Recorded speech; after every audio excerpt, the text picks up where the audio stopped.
Ready or not, here he comes. The European Union sounds so nice, so lovely, right? All the nice European little countries, they get together. They're brutal.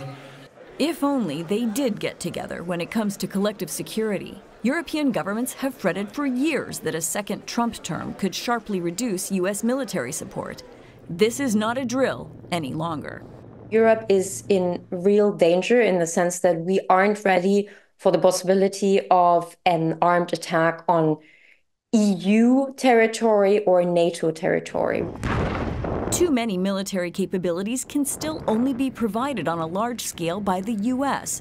as European leaders slowly tackle their long-standing to-do list. Increase spending, do more to build up Europe's defense industrial base, which is extremely important. So fund more industry cooperation, acquisition cooperation, research and development at the EU level. Franke says these initiatives should be further along.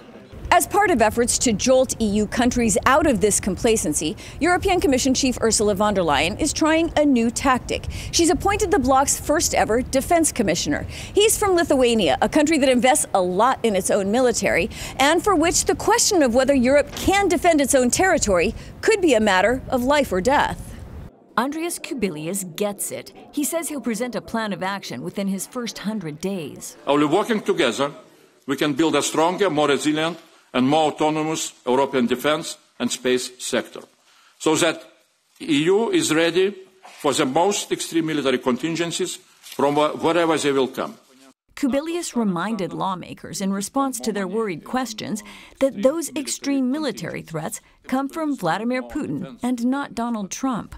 He urged them to help simplify the European markets, such as removing legal and political hurdles to making joint weapons purchases and standardizing 155mm artillery shells so ammunition can be produced and used by multiple countries.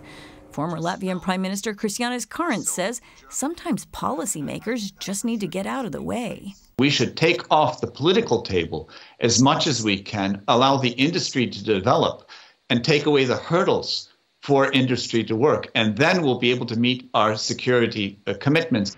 Or at least closer to being able to defend EU territory, even though another huge factor in European security, whether or not Donald Trump will help Ukraine defeat Russia, remains an unnerving unknown.